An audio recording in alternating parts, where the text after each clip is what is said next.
Welcome to the Pewtercast. I am Brent Allen, your host, and this is our weekly Buck in the News show, week 15. I am here not by myself, but I am joined, as always, by my good friend Ren Daxt. Ren, it's another week, buddy. Getting down to the... Are you still on that? What's up, everybody? Yeah, it's another week. Rolling's only 3 weeks left, bro. I know. 3 weeks. I know. And then we don't have to do one of these for like 9 months. And I'll be glad for that for like maybe 2 weeks. Yeah. You know? Every year we're like, oh, thank God, that 4 shows a week, that's over. Right. And then about 2-3 weeks after that, we're like, oh, man, is there anything we can go talk about? Right. And we'll get together like once every 2 weeks and we'll be like, it's been so long. Where have you been? It's only 4 short months away. We get to go to training camp. Right. We'll say football is officially back like 8 times between March 5th and like the actual kickoff. So, yeah, I get it. Free agency, the official start of the season. Well, Ren, you and I are not alone. We have yet another guest. You know, we've kind of been doing this here over the last, I wouldn't say couple weeks. We did this last week. We're doing it again this week, bringing in some of our friends, some of our fellow Buccaneer podcasters. And this week from the Real Bucs Talk podcast, we have Michael Pless joining us. Michael, how's it going, my friend? It's going well, and you guys are absolutely right. I mean, only 3 weeks left of the regular season, and we'll be right into the off season very shortly. And it's crazy how fast the season goes. Right. You guys do a lot of work outside of your own podcast with the film cut ups and stuff. Do you guys kind of get towards the end of the season a little bit? You're in the grind of the season, and you're sort of like, man, I'm glad I don't have to do another week of those. And then kind of what Ren and I were just saying, like 2 weeks later, you're like, no, we should have some film to cut up. Like, do you guys have that same experience? Yeah, I mean, it's normal to have that, but at the same time, it's like once the season is over, we get into a lot of other things, and it's a constant continuation. So it's actually really fun to go into that next phase. Mm-hmm. Well, hopefully next year we'll have to suck it up for another 4 weeks as we head into January. Right. Still having to do both of our shows. So, Michael, man, you guys have had, I continue to love what you and Mark are doing over there at Real Bucs Talk and just kind of the space you guys have in Bucs podcasting fandom. For anybody who might not be familiar with your show, and if you're not, why not? You should be familiar with them. Give us just a little quick rundown about what you guys do over there. Yeah, I mean, it seems like lately we've become, I guess, the Jameis hater fan club leaders. It seems like, as far as a couple of our feedback from past couple episodes. But no, basically what we do is we started out as a website, writing and also doing film breakdown on Twitter or what have you. Actually, Ren was one of our writers. He actually helped us get started, so really appreciative of him. And we just kind of went from there, and then we were like, well, websites are kind of not really getting it done as far as like, not everyone reads. So we're like, you know what, we'll just Reading's hard. Yeah, reading is hard. Yeah. So we were like, we'll just do audio. And we started doing the podcast, and we love it. And eventually, actually, probably January, we're going to start moving into something different, actually, maybe into the YouTube world. Nice. Where we actually break down even more film. So that's something we really like, is just breaking down film and really analyzing it and trying to educate is the main thing for fans in general. Right. Are you trying to educate, or is it just more of, hey, I like to break down film and tell people what I'm seeing? I mean, are you really trying to educate them? It's a little bit of both. It's a combination of both, because some people, I mean, they need to see it in a different perspective, and that's what we're trying to show. It's not just, oh, here's the ball. See, but do they appreciate it? I think so. I mean, from what I've gathered. Do you feel appreciated on Twitter? Yes. All right, then. All right. But yeah, that's funny, because that's sort of, how, what Real Bucs Talk did, that's sort of the same kind of path I did. And Mike's right. He was the first place that I wrote for, and then I started writing. I've told the story before on the pod, but I started writing, and I realized this is, I like it, but it's not my English. Like English is hard for me. Like I'm a terrible speller. Like I'm pretty sure I'm on the spectrum as far as trying to pay attention. I just it doesn't flow for me. I have to work at it, and I have to reread it and work at it and reread it. And it'll take me like a couple hours just to do 300 words and make sure that if I put it out there, people just don't make fun of me because how bad it is. So and then I got into podcasting with Brent, and I'm like, oh, this is much better. I'm like, I'll misspeak every once in a while and stumble over words, and Brent will use a 3-syllable word, and I don't know what it means, but it's just I don't have to sit there and go over it, and it's for me. I guess it's more gratifying. And, when you put out a piece and 50 people look at it, and you put out a podcast and, thousands and thousands of people listen to it, it's just that different feel. The end. There you go. Well, Michael, I don't know. I can't tell from his snark if Ren actually appreciates you guys or not. I know I do. It's because it's you guys and Stephen Che are the only two who do any kind of film breakdown. And I know that I try to do it, every year I there's a couple of games that I'll go back and I'll look at film and I'll see stuff. Honestly, I just don't have time. Right. I just don't have time. And so, what I love that you guys do, and I say this to anyone who wants to get into podcasting especially about the Buccaneers, which is a very oversaturated market. That's cool. That's fine. Lend your voice, but find what other people aren't doing and fill that space. Contribute to the conversation. Don't just add to it. Further it. And that's, you guys certainly have kind of that niche, and that's certainly something. So you guys make sure you check out what they're doing over at Real Bucs Talk. With what they got. But guys, we've got the Buccaneers to talk about. Why don't we get into that? This is our Buck in the News show. And for anyone out there who is maybe new to the podcast, welcome. And this is how this show works. We talk about everything that's happened over the course of the week for the Buccaneers. The work week is done. There is nothing left to do this week for the Buccaneers except for play the game. And so now is our time to just sort of take a look at the headlines and everything that has happened as a whole. Sometimes things happen on Tuesday and it changes by Thursday. Well, we get a chance to look at the whole thing. We'll do this a few ways. One, we'll take a look at any roster moves that the Tampa Bay Buccaneers have made over the course of this past week.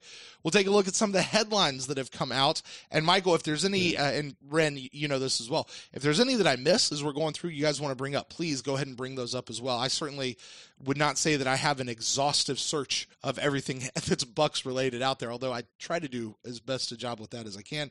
We'll also take a look at the injury report. We'll start talking about this game against the Detroit Lions this coming weekend, and we'll close the show out with talking about who's going to be on the field by talking about who's not going to be off the field. Have a little bit of fun with maybe doing some predictive inactives. So with that, why don't we go all the way up to the top of the list, talking Terrell about Suggs coming to the Bucs. Terrell Suggs, right? Okay, first of all, we can talk about that. They released Terrell Suggs. The Cardinals did. The Cardinals did, yeah. The Cardinals did, and a lot of people. I've seen a lot of people talk about they want him to go to the Ravens. I even saw somebody talalk about the Patriots and different things. Oh yeah, that's a classic Patriot move. Pick up a veteran for the playoff push. Oh sure. Yeah. But I learned something I didn't know. We're always trying to educate ourselves here. There you go, Michael. Adam Schefter puts this out, and he says that he's going to be subject to the waiver wire. Now, what? How can he go through waivers? He's a veteran. Right. He's been here longer than 4 years. And so I hit up my man Greg Allman, who, is the master of all things and can help sort stuff out, because I'm thinking Adam Schefter, surely he didn't just misput that out there. Turns out it's so the way the waiver wire normally works is people with less than 4 years, players with less than 4 years in the league are subject to the waiver wire, except for after the trade deadline, and then everybody's subject to the waiver wire. Did you guys know that? I did not. I didn't know that. Yeah. That's good to know. Yeah. So I don't really care much about Terrell Suggs. I may bring him to the Bucs. Well, we're not bringing him by the Bucs right now anyway. But, so yeah, anyway, that was my little fun thing that happened really not too long ago, maybe 2 hours ago. But here's the real question. Yeah, go ahead. If we all lived, and Michael, you got to go first on this. If we all lived in Tintagel, which, if you don't know, that's where people think the mythical land of Camelot was in England. Okay. We all lived there, and course, there's Merlin, right? Mm-hmm. In the media room, who's Merlin? Is it Greg Allman? Because you said master of all things, master of knowledge or something. So, Mike, of all the people in the media room, who plays Merlin? Yeah, I mean, it's got to be Greg Allman. It's not the Sage? No, Greg Allman. Yeah. And I have the most respect for Greg Allman. So yeah, he's probably the best one. Yeah, there's a piece of me that wants to say something like Rick Stroud, but I don't think that's right. Rick, I think, has a whole different role. Yeah, Greg Allman, he's certainly the voice. He's certainly the one who, just sort of comes alongside, and he always seems to be there, What about, and I know this is a little unfair because he's not in the media room, but what about Scott Smith from Buccaneers.com? That's a much better comparison, to be honest with you. He really is. So which one? No, Scott Smith. Yeah. You're picking Scott Smith as Merlin? Yeah, if I had to pick over, and you're right, because as you say, the media room, like I'm going around like all the desks around the room trying to picture who's sitting. Like the only one I was thinking of was like Fred Goodall from the Associated Press. That's it. No, that's all that. He's the mute. But yeah, he's quiet, man.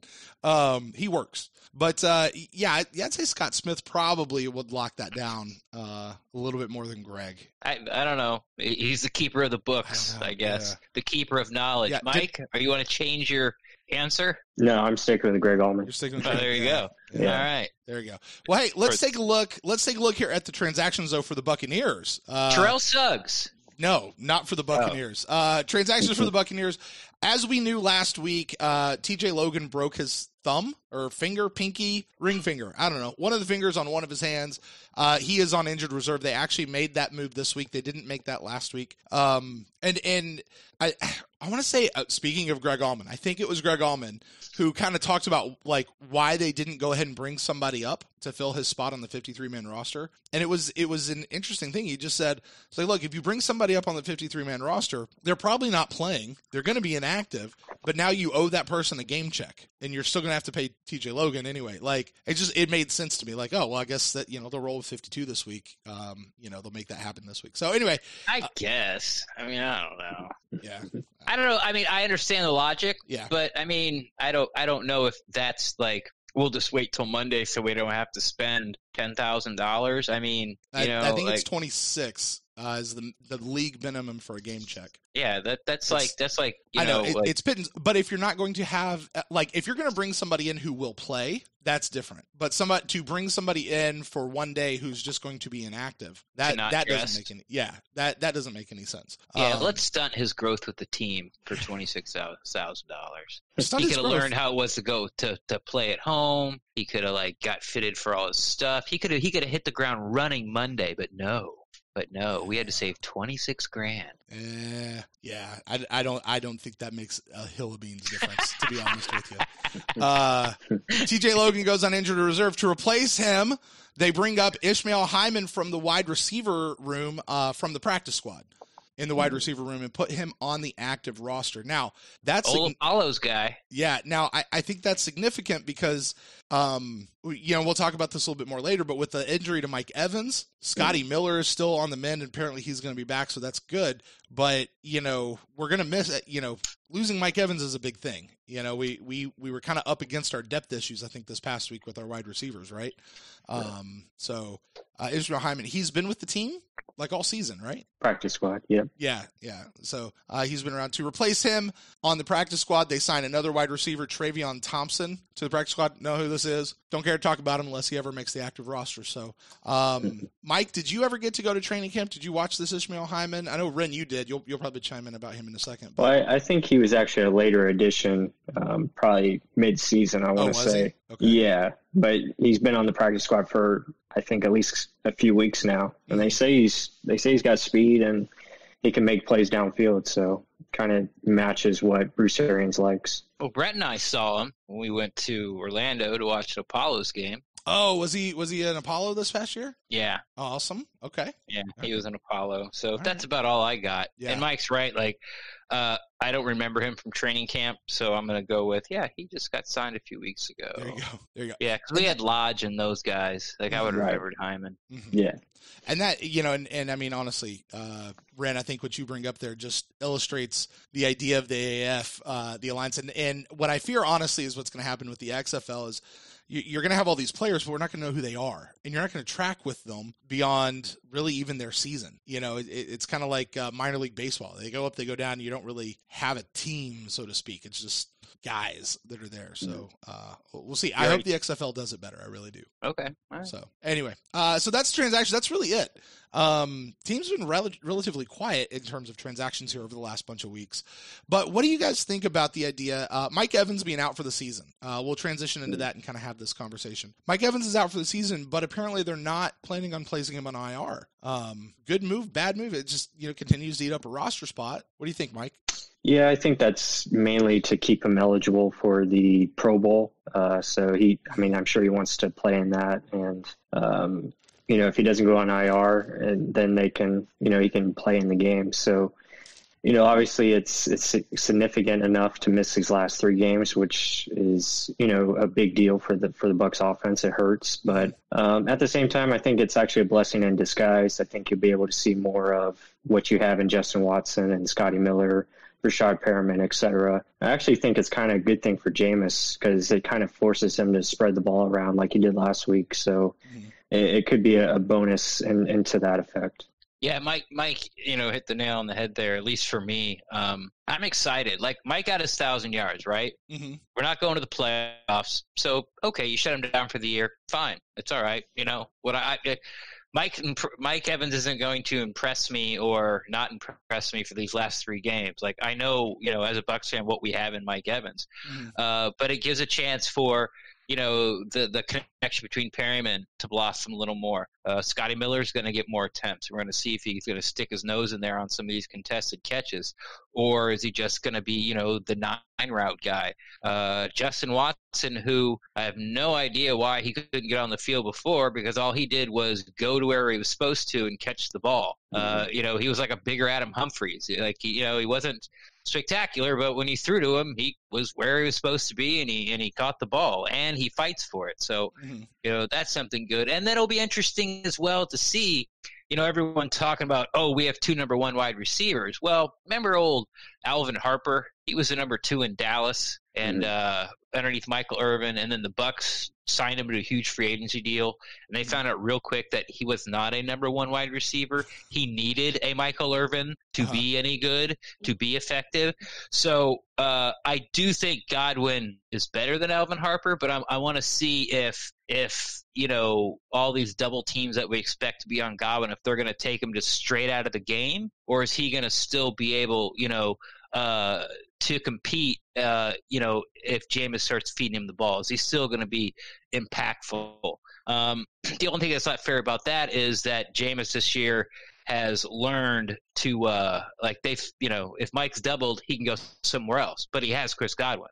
But now he doesn't have Chris Godwin. If Chris Godwin's doubled, he still might try to, squeeze it in there a little bit more. So that's what I'm excited to see. I'm excited to see J. Watt, make sure I was wrong about Perryman, and see what Scotty Miller can do. And then, of course, O.J. Howard, who slowly, very quietly is getting, 4 or 5 catches, 60 to 80 yards a game now for the past couple of weeks. So seems like he's getting his legs under him finally for the season. Yeah, just in time to go play golf. Yeah. Michael, did you guys, I don't know how much film you've looked at from this past week yet or what's going on, but as far as post Mike Evans injury, did you guys, pick up anything looking at film as far as the remaining wide receivers and how they performed? I think everything pretty much ran the same. It was all, pretty much everything went the same once Mike went out. They weren't really running anything different that I saw.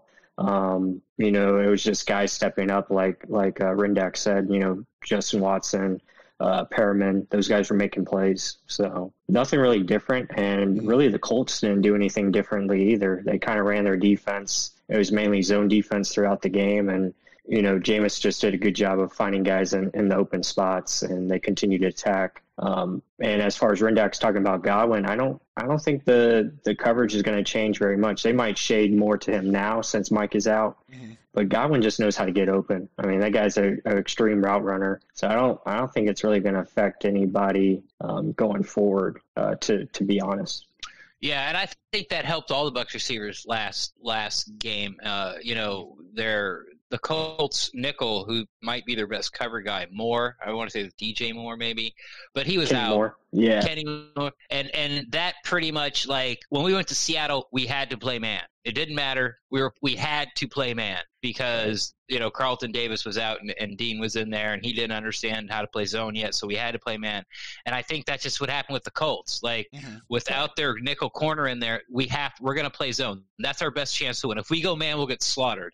It's like, we're going to hope that they slowly go down the field and shoot themselves in the foot because they're the Buccaneers, and that's sort of like their best bet. And then we saw a couple weeks earlier where our defense flipped it on the head, where we played, what was the Saints? And we played all zone, and Dean, and then Dean didn't play that game at all. Right. And then I guess those couple of weeks where they got him in there and they brought him up to speed. So, but yeah, that I think going forward, but Detroit's a little but really banged up. I mean, offensively, defensively, so they might just stay in one type of defense as well. And that's something that I've liked about Jameis Winston this year is what he's seeing, he's trusting, and he's right now. And it feels like from game one to like sort of around the beginning of this winning streak is there's no more of that indecisiveness. Like he knows where he's going with the ball pretty much before he hikes it,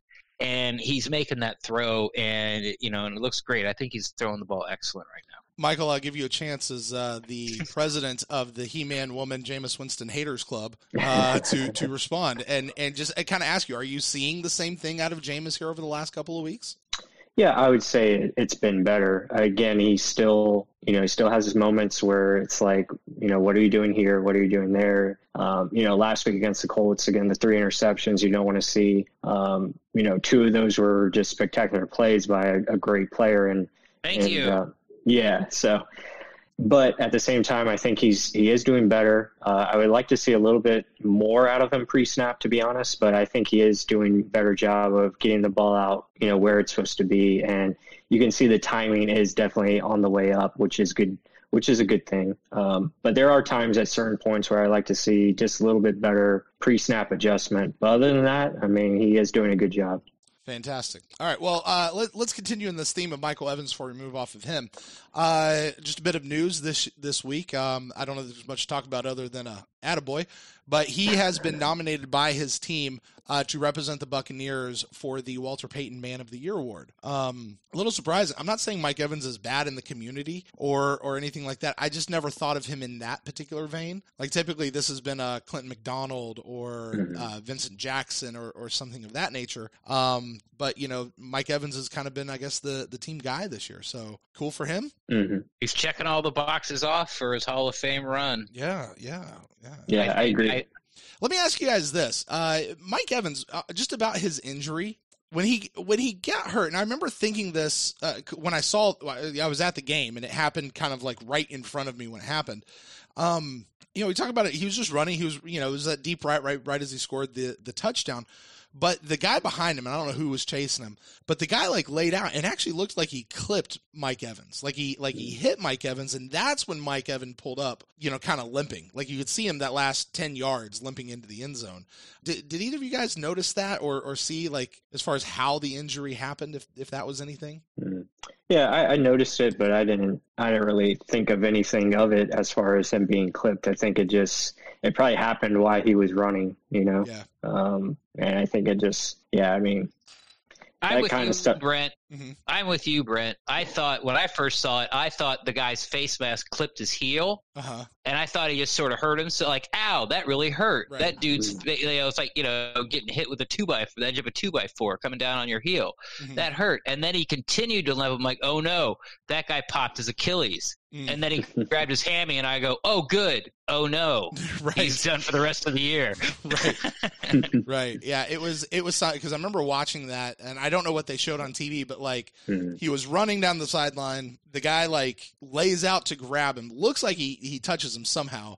And Mike like immediately pulls up and he like hobbles into the end zone and he flings the ball into the stands. Like that is not Man of the Year behavior. Yeah, like I mean, but it wasn't like he was pissed. I mean, It was it's like he was trying to man through it, do something nice, but he was getting rid of that ball, so he flung it up in the stands, gave for the people. And then like he started walking and he got like, I don't know, 3 or 4 steps. And then he grabbed the back of his leg and just went down. And it was like, oh crap. But then when the trainers came over there, they got him up and like he starts walking back to the sideline. He's like real heavy limp, little less of a heavy limp. And then he looked like he just magically healed as he was walking to the sideline and was just, I'm pretty sure he did a frolic as he was walking into the sideline. It was just real, I don't know. It was weird to watch. It was a very weird sequence to watch live, but, did you bring up that whole sequence? You could say frolic at the end. Yes. It is a 2-syllable word. I'm working up to the 3s for later on in the show. No, I didn't. Anyway. So yeah, that's Mike Evans. Everything having to do with Mike Evans. Let's hear it. These are in no particular order. Brett Favre. Let's talk about Jameis, your favorite topic here, Mike. Brett Favre comes out this past week, and the headline reads, and I be honest, I didn't actually read the article to catch the context of it. Shame on me. But the headline read, Brett Favre sees huge upside with Jameis despite his interceptions. Mm-hmm. Now, Mike, you guys have been on one side. Ren, you've been on the very other side, and I'm committed to riding the fence right in the middle. So I'll open this up to the two of you to discuss. Is Brett Favre right? What do you think about this idea of there's a huge upside despite all these interceptions? Mm-hmm. Yeah, I think Brett. I mean, he's made a lot of good points in that article, and he's right. I mean, Jameis does have tremendous upside.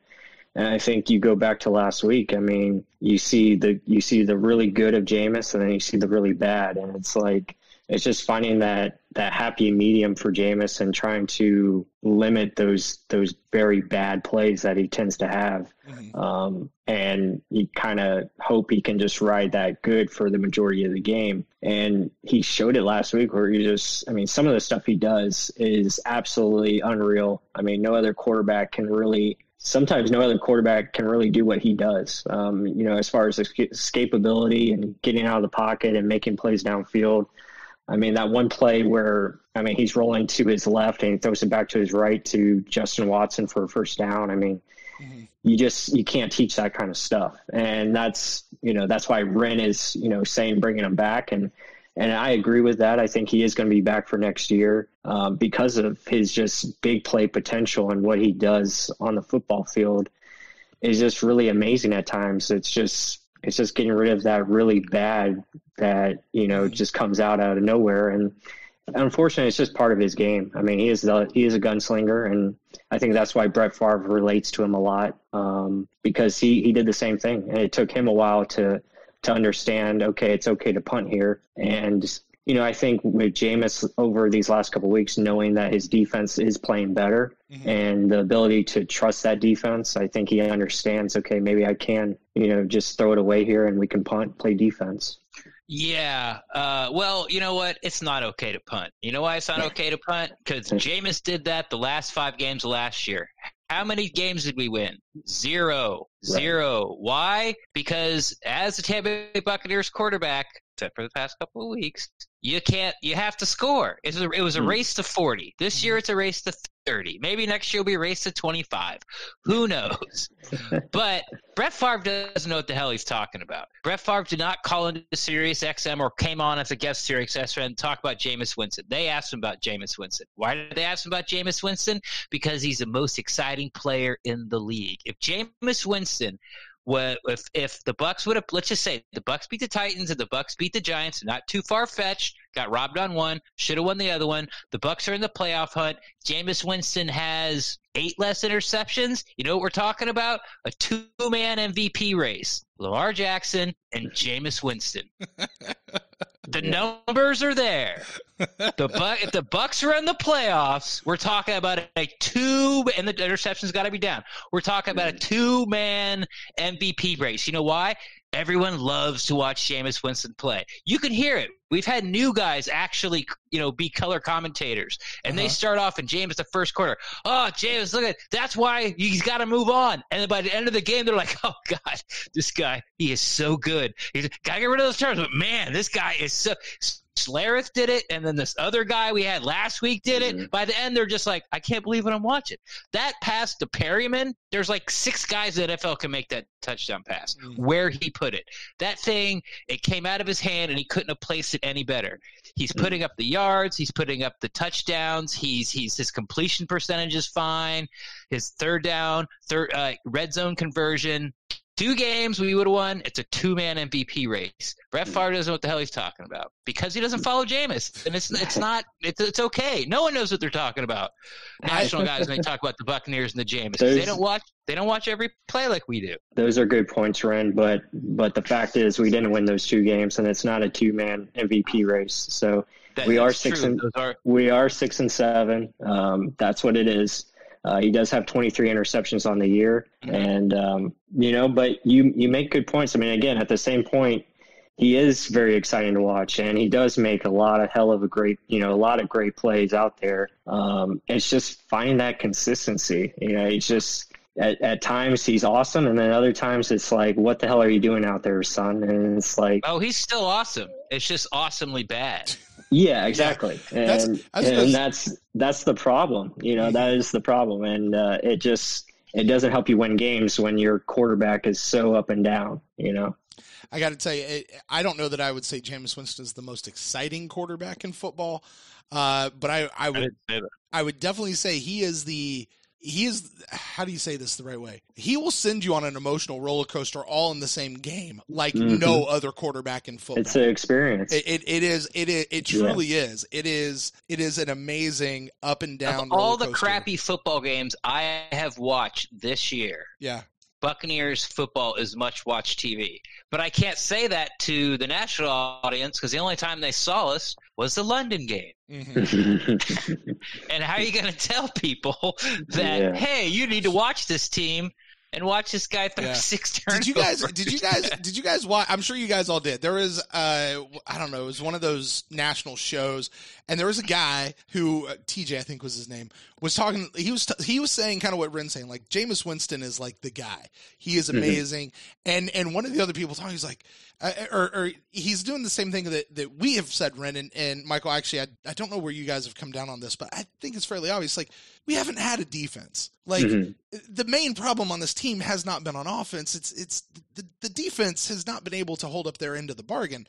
And he's sitting there talking, and like this guy sitting across the table is like, oh, well, Tampa Bay's had some good defenses. That was TJ Hushmanzada when they're trying to decide between Cam Newton and Jameis Winston. Yeah, that was it. Yeah, and I just went, and he goes, well, they have Levante David. He's like, oh, they've had good defenses, and it's like, I don't like Marcellus Wiley to start off to begin with. Yeah. Like, that's what I think Marcellus Wiley is. He just says stuff, and if he says it louder than everybody else, then people just kind of like they just give up and go, okay, Mark, like, Isn't whatever. That Stephen A. Smith's job? And he's like, I'm right. Again, like we said, like no one knows. Like the national guys don't know about the Bucs. Why? Because we suck for 10 years, so they don't have to follow us. I get it. Following 32 teams is hard. I get it. I'm not yelling at them. I'm just saying you don't know what the hell you're talking about. Except for TJ Hushmanzada. Yeah, it was one of those. That Dr. Phil gif where he's like shaking and about falling out of his seat. Like, I'm pretty sure that's what I did as soon as he said that, because I, like all you guys, I've heard some amazingly bad takes from national media when it comes to the Tampa Bay Buccaneers, but that one right there is easily for me at the top of the list. Anyway, look, here's the deal. I think with Brett Favre, Ren, I'm going to disagree with you. I'm going to go with Mike on this one. I don't know that it's that he doesn't know what the hell he's talking about, but I think Brett Favre says exactly what I've been saying anyway this whole season, is despite the turnovers, despite the interceptions, despite all these things that, Michael, we need to get cleaned up, Jameis can still win games. That despite a crappy O-line, and it's probably not been as crappy as we all like to think it has been, but despite that, despite Jameis and all his issues and poor decision making at times, despite all of these things, this is still the third highest scoring offense in the league. We're not talking passing yards. We're talking points on the board, right? And if the defense can go out and hold, this offense is going to get it done. And Bruce Arians came out and started his whole post-game press conference by saying, well, we're the nicest team in the league. We're spotting every team 17 points. And they're still winning. They're still – so to sit back and say, yeah, there's huge upside with Jameis despite the interceptions, that I'm going, that's what we've been saying, I think, really this whole time. So, it's and that's a big reason why they're going to bring him back next year. I mean, when you look at it and you break it down, there really is no other viable option or better option than Jameis Winston for next year. I mean, You're not going to get one of the top rookies in the draft, and I don't think Bruce Arians wants to go with a rookie just based on what he said. His offense is very complicated, and usually, guys do better in the second year under his offense. And, I think that's why they want to see Jameis back in 2020. Really, you're just looking at what is it going to be? Is it going to be a franchise tag, or is it going to be some type of, short-term or maybe even long-term extension? So it's really just about cost, but he's going to be back in 2020. And really, I think it is the right move because personally, I want to see him, around, continue to bring in better options around him, whether it be offensive line, and then defense, continue to add their defensive line, et cetera. Yeah. And really see what you can do, once you have building a team instead of just building around a quarterback, build the actual team up and see what happens going forward. Yeah, I'm with you on that. And we've put our moratorium on whether or not on all contract talk. So until they do something, I'm not going to go there, but yeah, I'm with you on that. 100%. All right, one more bit of Jameis news, and we'll move off of him as a topic altogether. Earlier this week, he had some sort of an event. I'm not entirely sure what all it was. I think it was some sort of like Toys for Tots or something like that. But the famous Jameis Jamboree in Raymond James Stadium had a bunch of wrestlers were out there, like professional wrestlers. Obviously, a lot of his teammates and some various people. So did either of you guys get to go to that event by chance?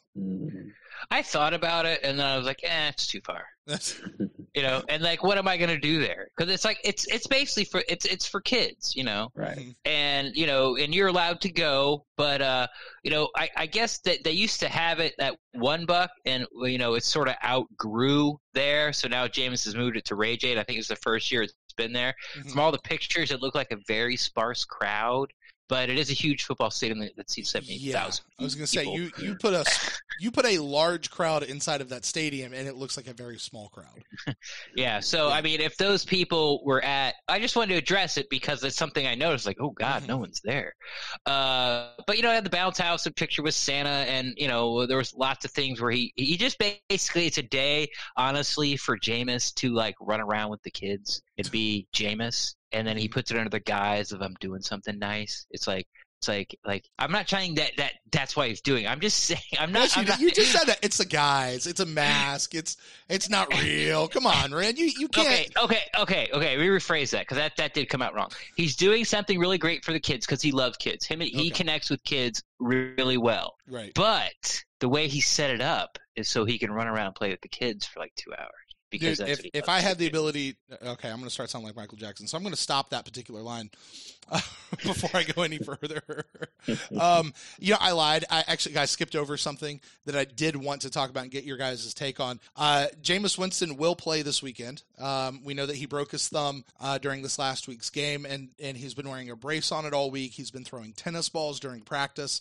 They actually had him out throwing footballs and stuff today, but with a break in the thumb, given the conversation we just had about Mike Evans, he's a star player, he's hurt, let's just shut him down, let's not injure him any further, we're playing to win, but we're not playing for the playoffs, right?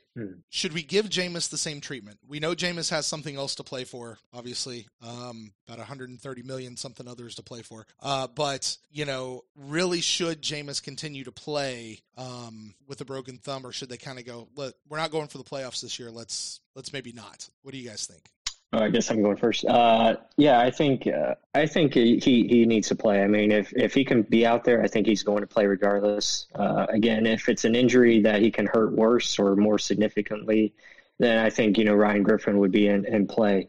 but I think it's minor enough that he can play through it. He played through it last week, and I don't think it's really that big of an issue going forward.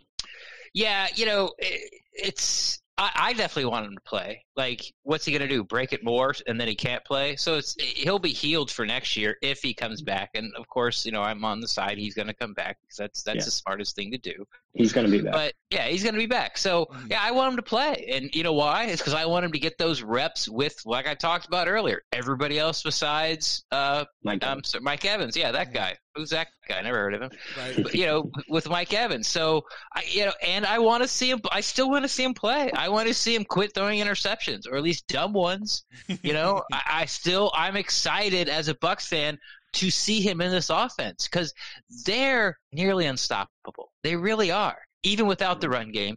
Even they stopped themselves with interceptions, but they're going to score 30 points. It doesn't matter how many interceptions he throws. It doesn't matter how many fumbles they have. It doesn't matter how many penalties. It doesn't matter how leaky the line is when he passes the ball or can't, run block for anybody. They only get 2 yards, average 2 yards, 2.6 yards a carry. It doesn't matter. They're still going to put up points. You know why?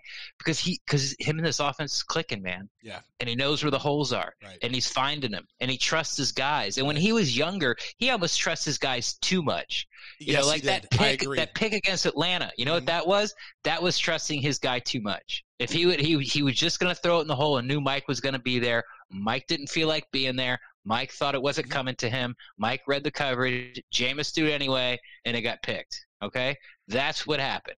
So, but now that his guys are coming up to the level oh, crap, I got to be there in that spot because the ball is going to come to me. This is really fun to watch. And I still want to see, selfishly, I don't care about his finger. I don't care. It's not life-threatening. It's not going to take him out for next year. Play, man. I want to see you sling the rock. I want to see second place MVP of the NFL season. Play some more. Come on, Ryan. All right, let's move off Jameis altogether. What do you guys say? In line with, hey, Bucks doing good things, and this was a headline. Levante David shows up at a school, does a bunch of autographs. I think he was giving out some presents and stuff like that. I don't think there's really much to talk about. It was just there. It was a part of the thing. I did want to talk about this, though. Scott Reynolds reports in his Fab 5 this year, deep on page 3 or 4. I think this was the news. It was big news about O.J. Howard. I'm reading and I'm scanning, and I think the news was the Bucs are expected to pick up his 5th-year option in this offseason. Mm-hmm. To which my then question was, and I love Scott, that's not news, right?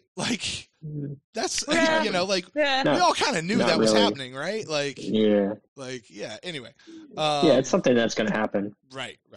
You if you didn't deal him, you're keeping him. And if nothing else, you're picking up the option. Why would you not pick up the option at this point? You can rescind it at any point, right? So, anyway, I just... I didn't know. All right. Very last thing I have, Shaq Barrett over the course of this week had a stat change for himself. It kind of worked out in his favor during the game. He shared a sack. I think it was with Will Golston. Had a half sack. He's 2 sacks away from matching Warren Sapp's record of sacks on the season, which is a franchise high. 2.5 sacks away from getting the record for himself. We had that half, so it brought him up to 2. But they actually switched it and gave it all to Shaq. So that puts him that much closer to breaking the record. We've got 3 games left. Very cool for him. What do you got? Little prediction time here. What do you think? Is Shaq going to do it? He needs a sack and a half now to break the record and take it. What do you think? He's going to break it this week. Yeah, I'm with Pless. They got 2. They got 2 linemen out. Yeah, they got 2 starters out. One's a guard, one's a tackle, and they move them back and forth. So it doesn't really matter where they put that tackle. They've got some games under their belt. They've had 200, 300 snaps apiece. It's not like they've never played before. But yeah, rookie quarterback. 3rd string rookie quarterback, hasn't even had this season under his belt. Beat up line, beat up defense. They're not going to be able to move the ball. They're going to get behind early, and they're going to have to throw it a lot. Their number 1 running back's been out for weeks. They're just a mess. It's the Colts again. The Colts are coming to play us again with a worse quarterback. And a worse offensive line. This, if Jameis plays and doesn't, throw 3 interceptions in the first half, this could get ugly real quick, and if it does, then yeah, Shaq's going to get it. He needs 1.5 to break it, and I'm with Mike. I think he does it. Yeah, I think he gets at least 2 this week. I like it. I'm all for it, and I know Warren Sapp has said that he's all for it. Is he really though? All right. Well, under the guise of being nice, Warren Sapp. Right, but it's a PR move, is what it really is. It is. Well, you guys kind of already went to it, so let's go there. The injury report for this week as we start to look towards this Lions game. You already mentioned, Ren, that they have 2 starting offensive linemen that are both out. So that certainly bodes well. Matt Stafford is out, continues to be out. Their big running back, he's is Scarborough playing or not? No, Scarborough is listed as questionable. He did not participate either Thursday or Friday. He's going to play. Right. He's their backup. Yeah. Wow. Okay. Yeah. So they have a defensive tackle that's out. They have a linebacker that's out. This is a not very good team that is very beat up. And I'd like to rephrase that. This is a borderline playoff team that's extremely beat up, that's continuing to get beat up. You think so? Yeah. They're a borderline playoff team? Yeah. They're one of those teams who I thought were better than their record, and then injuries hit. And it's not just those guys you see. They've put guys on IR that were starters. Like their first-round draft pick tight end's gone. Their number 1 running back's gone. The only reason Stafford's on IR, I don't even know by now. They've lost 9 of their last 8. They've really, really been hit by injuries, and they didn't have the depth to sustain it. If that happened to us, we'd be just as bad as they are. All right. But regardless of that fact, that bodes well for the Buccaneers for this weekend, which is what I'm trying to get at. Yeah, it's definitely a matchup that we should be able to take advantage of. Again, Detroit is a team that they played in a lot of close games. They've had a lot of close losses, so they compete very hard. It's not going to be something that they're just going to give away. They're not going to give away the game to us. But, again, it's an opponent that we match up very well with as far as strengths, and we should be able to take advantage. I see it kind of similar to the Jacksonville Jaguars game, and we should be able to jump out to a good lead and then kind of just coast from there if we play smart football. All right, I like it. Which brings me to something I want to ask Pless, because I tried to ask Stroud on his podcast, and he ignored my mailbag question. At first I thought it was like, did Byron Leftwich know how to call a game with a lead? Okay. But here's the real question, because I thought about it a little some more. Like, are the Bucs built offensively to play with the lead? Like, do they have the guys that can grind out first downs, keep the clock moving, or, classically, or do they have to go to like these wide receiver screens, dropbacks and, little tight ends coming over the middle for 7 yards, or the back coming over 7 yards? What do you think? Do you think it's a Leftwich problem? Because the 2 times he's had a big lead, like one team won, and the Jaguars were an interception on the goal line from the 3-yard line to getting within a score. Right. Yeah. No, that's a good question. I think they're definitely capable of grinding it out. I think they've done some different things, especially last week against the Colts. I like some of the concepts that they ran that were shorter routes and they got yards after the catch. I think they did it several times where they had, the 2 receivers run verticals and they had the guy cutting across underneath into the flat. They did that with Cameron Brate coming out of the backfield for the touchdown. And then they did it a couple of times with Chris Godwin, which was nice to see. So, yeah, I think, you kind of have to play into that dink and dunk kind of offense, which they've shown they can do. It's just a matter of calling it, the proper way. And I think they can run the football if they stay committed to it. For whatever reason, they kind of get too cute with the running game instead of just running it, straight downhill and be smart and play to their strengths as far as their blocking schemes work. So, yeah, I think they're capable of it.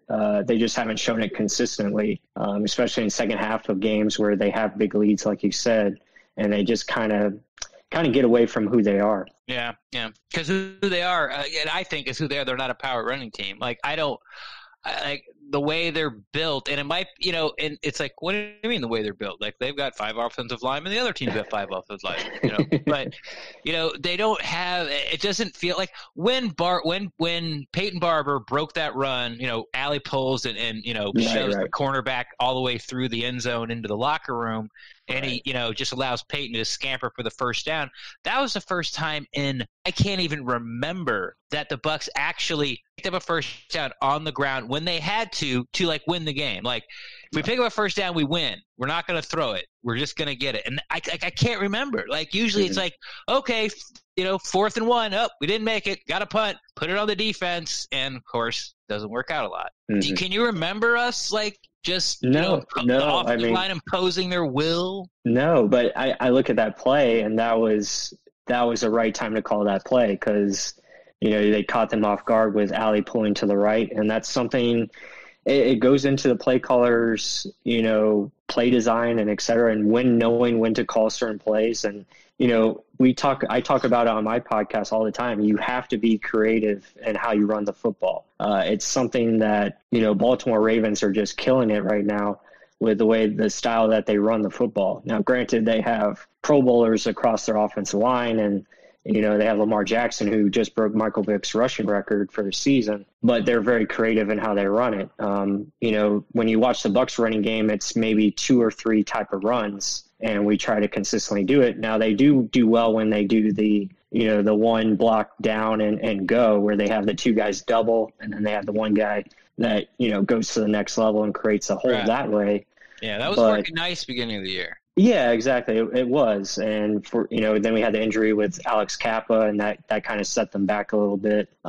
Thankfully, he'll be back this week, so that will help. But it's just about being consistent with how they run it. But you also have to be a little bit more creative and finding ways to attack certain matchups within that front 7 that you can avoid and create space for your running backs. And that's really something they kind of struggle with from a consistency standpoint. Does Demare Dotson make the Ring of Honor? No. Well, Michael, you just brought up Alex Kappa there. So let's move over and talk about our injury report this week. Alex Kappa is listed as questionable, although he was full participation both Thursday and Friday. So definitely expect him to go. Yeah. We already know Jameis Winston is going to go. Listed as doubtful, though, is Donovan Smith, who did not participate all week long. Bruce Arians came out and said he was going to be a game-time decision. I've got to imagine, it's going to take more for him to not go than it is for him to go. Mm-hmm. Does that make sense? Yeah. He'll really have to be kept out, as opposed to, hey, let's just be safe and not put you in there. If there's any chance of him playing, Donovan Smith has built his career and his reputation on being available and not being injured, right? So, we'll see what happens with him, but I tend to lean more towards he is going to play, just because I think it'll take more to keep him out. But out is obviously Mike Evans. Anthony Nelson is still out with a hamstring, and he's been out for a lot of weeks, although he was limited this week. But Bo Allen suffered an injury on, I think, Thursday, and I don't know what that injury was, something with his ankle, but he is also out. Mm-hmm. So those are our guys who are out. Scotty Miller, though, who has been on the injury report for the past couple of weeks with a hamstring, he is back. So we're getting him back. So, Buccaneers still fairly healthy, I guess, getting into this game. It looks good from our side as far as the Bucs go. Yeah, I think getting Alex Kappa back, and then obviously Scotty Miller, I think that's going to help tremendously. If Donovan Smith can't go, and I don't think he is going to play, I think it's going to be Josh Wells in there, which is kind of scary. And it kind of questions, why did you trade for, the Gerald Hawkins dude from Pittsburgh if you're not going to play him? He must just might not be getting it. I don't know what the deal is with him, or maybe they're saving him for next year to get a better evaluation. I don't know, but no. I got one for you on that, Mike. Mike, seriously, I got one for you on that. You look at who the backup tackles were that we had on this team, which was who was it? Brad Seaton and somebody else. I don't even remember who it was. Yeah. And so you go, okay, we need somebody who's available. Oh, Gerald Hawkins. What did we trade for him? I mean, it wasn't hardly anything. I think it was 6 or 7 round pick. Hey, let's go ahead and get him in here. And so they traded for him. And then a couple weeks later, oh, Josh Wells is available. Hey, he's better than even this guy. Let's go get him. I really think that's just how it happened. You know, I don't I don't put a whole lot of stock into the and I've heard this being said by a lot of people. It's not just you, but you know, we traded it was me for him. Last week. Was it you? Last show. Yeah. I don't that doesn't concern me a lot, you know. I just don't see the upside with Josh Wells. I don't think he's a very good player, and I think you might as well put in Gerald Hawkins and see what he can do. I mean, it can't be any worse than what Josh Wells is doing out there. It wasn't good. The 4 snaps he got in this last week were not good. No, and unfortunately for him, he had to go up against Justin Houston, who's just, you know, the ultimate pro and a very productive player. So, yeah, I mean, and then this week, if he has to play, he has to go up against Trey Flowers, who is another decent player who has 7 sacks on the year. They just better hope they have, you know, help over on that side and do a lot of chip blocking and make sure Jameis gets rid of the ball quickly. Some jumbo tight end sets. It's all about how Donovan feels about shots. True. If he doesn't mind the needle, he'll play. Fair. I like that. All right. Well, this kind of brings us up to the end then. We'll talk about who is going to be on the field by talking about who's not going to be on the field. Michael, I'll let you go first. We already have 3 that are listed as out: Bo Allen, Mike Evans, and Anthony Nelson. So we got 7 people who are sitting. Let's have a little bit of fun and see how you do. Who else do you predict being on the inactive list this week? So that means there's like 4 left to put on inactive? Yeah. Okay. Yeah. And I'll give you the gimme. Usually there's 2 offensive linemen, although the Donovan Smith thing may throw a wrinkle into that. True. Yeah, let's see. So Gerald Hawkins might be up for this game. Let's see. They also have the Aaron, what's his name? Aaron Stinney. Or Stimmy. Yeah. Well, I'm going to go with Donovan Smith being inactive then. Okay. And then I would say Gerald Hawkins would be inactive as well. So that's 2. Then we probably have to go over to defense. I'm trying to think of people. It's hard because you're thinking of the. I'm trying to think of corners because corners we have obviously Carlton Davis, Jamel Dean, Sean Murphy Bunting, Ryan Smith, MJ Stewart, and Mozzie Wilkins. It comes down to MJ Stewart and Mozzie Wilkins. I would say Mozzie Wilkins will be inactive, and then probably safeties we're looking at. Let's see, safeties. I think they're going to carry 5 receivers, so I think that Hyman guy is going to be up. And then trying to think who else would be down. I guess Darian Stewart, maybe. Possibly. Ren? Yeah, I'll go with those. I don't know. Yeah. I haven't played this game. It's okay. Yeah, we've been playing this game all year. Like we've kind of figured out there's definitely a pattern to it. So right. Yeah. When you only had 1 active tackle, I'm like, yeah, he doesn't play this game. Right. we have 4 tackles. I'm inactive 2 of them. It's gonna be. I'm going with it's just to make it easier on myself, to be honest, and because he doesn't miss games, I'm going to say that Donovan Smith goes. So Hawkins is inactive, and I never remember that guy's name. Stymie. Yeah, from our gang, from Little Rascals. Stymie is gone. So that's 2. Of course, Mr. Inactive, Jordan Leggett makes 3. Yeah, forgot about and that. So I have to basically, and Mike kind of covered it, I got to pick between, Wilkins or Stewart. Hyman, but the other guy that's kind of been Mr. Inactive is the bedazzled pirate, eye patch pirate.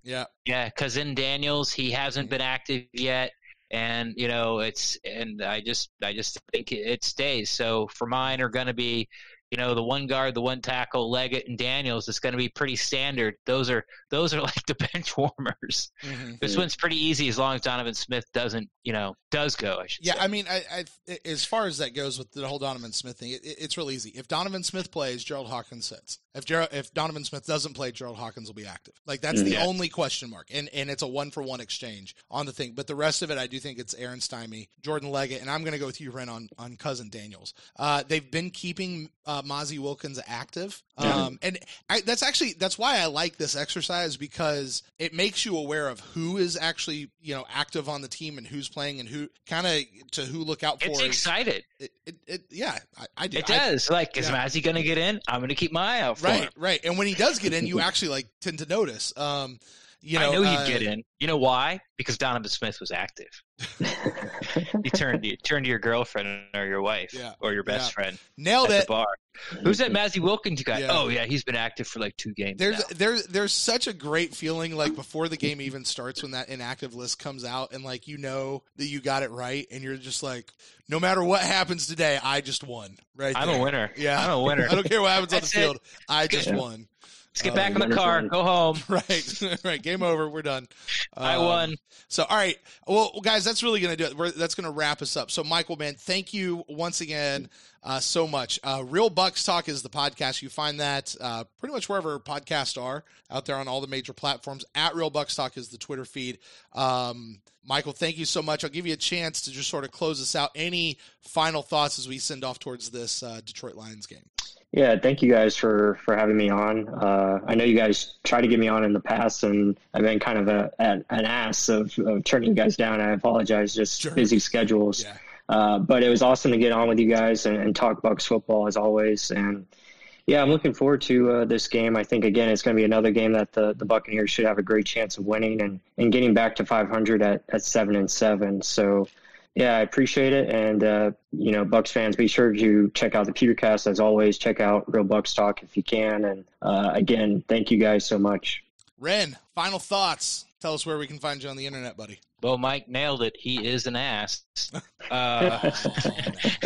No, I mean, all these podcasts that have been around forever, and the ones, quote unquote forever, and the ones that these people that we brought on, especially early in this loop, like these are the ones that we listen to. These are the ones that we really like, and you can tell because when I just pulled a question out of thin air that I asked Mike about, are the Bucs built to be able to run out the clock, hold this big lead, and he starts talking about run the ball creatively and things you got to do, and that's the kind of stuff that we don't do, but you hear a lot of that stuff on the Real Bucs podcast, and that's why I listen to him and Mark, and then get me and Mark in a room together, and we're gonna blow the roof off. I can tell you, promise you that. I gotta tell you, Mike, hands down, my favorite game from last season was the one where you and Mark came and joined Ren and I. We were in the club actually. I think it was a rainy day or something, and we all just sat at a table, and you and I just sort of sat back and watched Mark and Ren just go at it, and that was the game for me right there. Was watching those. Yeah, it was a lot of fun. It was a lot of fun. Yeah. Best place to find me. Final thoughts. Yeah, again, Mike, now that we're gonna blow them out. If Jameis doesn't play, I think we can still blow them out, but it'll be a closer game. But I think we will win. If Jameis, only throws 1 interception per half, I think it's a blowout. If he doesn't throw any, then it's gonna look like Thursday night game, like 42-21. It's not gonna be pretty. Best place to find me is on Twitter at Rendax, REN_DAXT. I'm always down to talk Buccaneers football, but if you don't want to put your thought out there in the Twitterverse and just want to slide into my DMs, I can talk Buccaneers football with you there as well too. Well, guys, I'm going to do something I almost never do on this show, and I'm going to make a prediction about this game. Oh, Lord. And I'm going to take a page out of Rendak's book over the course of the season. I am predicting a full-on mother effing blowout against these Detroit Lions. Shave those kitties. God, that sounded dirty. Y'all know what I'm talking about. Blowing them out. I think, and this is going to be a fantastic instant cast for us coming up this week. You guys make sure you join us there. Sunday night, 10 o'clock, youtube.com/PewterCast. We'll go live. We'll take your phone calls. You guys make sure you join us there. We'll cycle around to everything that we have going on next week as well. And that's going to do it for us, guys. Brent Allen Live, if you want to get in touch with me across all the social media platforms. And the show is at the PewterCast on Twitter and on Facebook. And we are also on email. You can email us to thepewtercast@gmail.com.